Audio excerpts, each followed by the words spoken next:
Out in rural Texas, the wind carries old secrets. It rustles through dry grass and abandoned farmhouses, setting the stage for stories that refuse to die. On moonless nights, the land feels endless and haunted. In these lonely places, fear grows quietly. Some stories are more than warnings. They're memories that won't fade.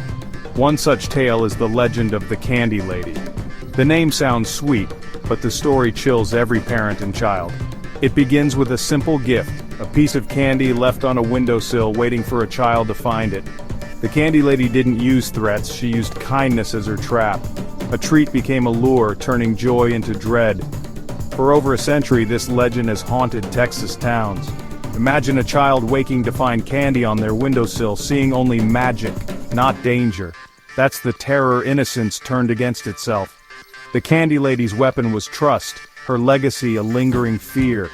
In the silence of the Texas night, her story is a shadow that never quite disappears. The Candy Lady legend took root in early 1900s Terrell, Texas, a town of cotton fields and whispered fears. Mysterious candies began appearing on children's windowsills. No one saw who left them, they simply appeared overnight.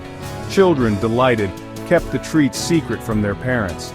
But soon after, a child would vanish, gone without a trace. The only clue, the memory of candy on the windowsill. Panic spread. Parents searched, the sheriff questioned. But answers never came. The pattern was always the same. First the candy, then the disappearance. Warnings spread. Never touch candy left outside, never trust a gift from the dark. The community's fear grew, and the mysterious figure behind the sweets was named the Candy Lady. She became a monster in the minds of parents, a whispered threat to keep children safe. The legend turned a simple treat into a symbol of danger. In Terrell, the Candy Lady became the face of every parent's nightmare. Her story was a warning, not all gifts are given with good intentions. And so, the legend grew, passed from one frightened family to the next. At the heart of the legend is Clara Crane, a woman broken by tragedy. She lived near Terrell with her husband and daughter until a terrible accident took her child. Grief consumed Clara, and she was committed to the North Texas Lunatic Asylum. Inside, her sorrow twisted into something darker. She began making dolls and candies, haunted by memories of her lost child. Some say she blamed local children for her pain. After years in the asylum, Clara was released or escaped, as the legend claims. She returned, changed and vengeful, wandering the countryside in tattered clothes. The story goes that she left homemade candies on windowsills, a twisted echo of motherly love. But these were lures, not gifts. Clara Crane became the Candy Lady, watching from the shadows, waiting for a child to take her bait. Once they did, she would come for them, vanishing them into the night. Her sorrow became a menace, her legend a warning to all. Clara's tragedy was transformed into a tale of terror that still echoes today. The Candy Lady legend is filled with chilling details that make it feel real. Some children found notes inside the candy wrappers, threats like, "I will see you soon." The idea that she chose her victims, watched them, made the fear personal. Over time, the rumors grew darker. Some claimed missing children's bodies were found with pockets full of candy wrappers. Others whispered that teeth were left with the candies, trophies from her victims. These gruesome details fueled the terror, making the Candy Lady more than just a story.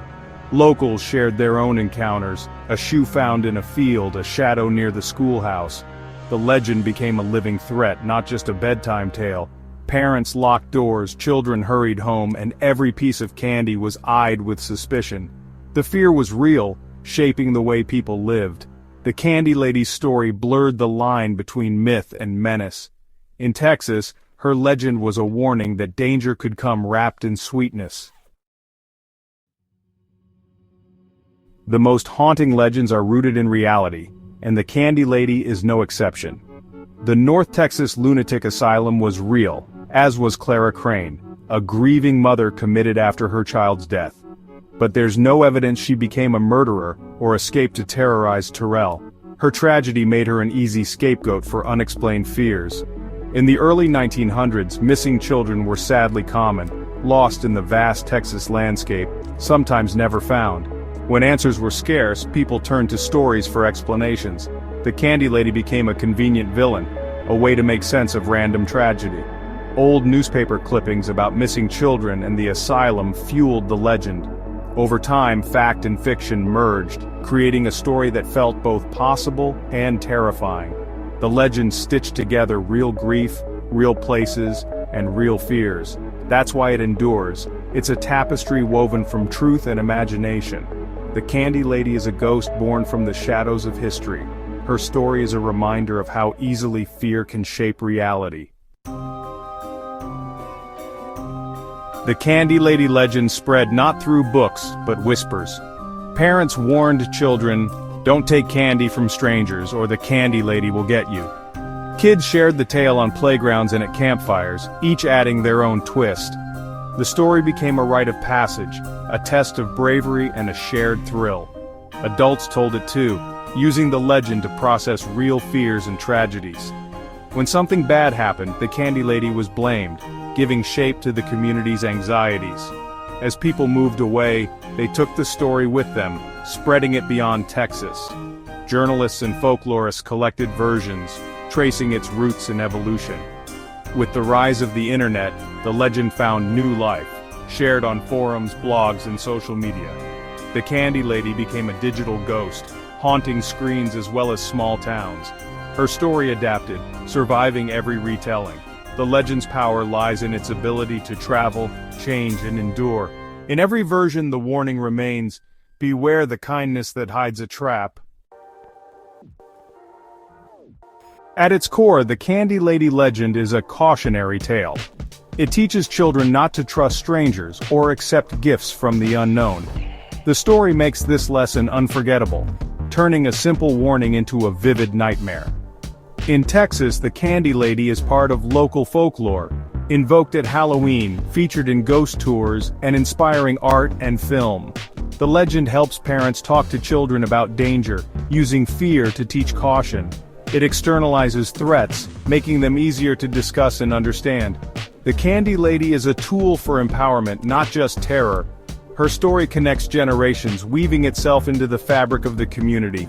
The idea of a sweet lure hiding danger has influenced horror stories everywhere. The Candy Lady stands among legendary cautionary figures, reminding us that monsters often wear a friendly face. Her lesson trust can be the most dangerous gift of all. Is the Candy Lady real? Not in the way the legend claims. There's no evidence of a candy-wielding monster stalking Texas nights. The story is a blend of history, fear, and imagination. But the anxieties behind it, fear of loss, of strangers, of the unknown, are very real. The legend gave people a way to voice and control those fears. Don't take the candy, don't talk to strangers. The rules became a shield. The Candy Lady endures because she lives in the space between truth and myth. Real places and real people give the story weight, even as details blur. The lack of answers keeps the legend alive, making us wonder what's possible. Scary stories help us understand our world, mapping our collective fears. The Candy Lady is a ghost with a purpose, a warning passed down through generations. She reminds us to be careful, to question what seems harmless. And in every telling, her whisper on the wind asks, "What do you believe?"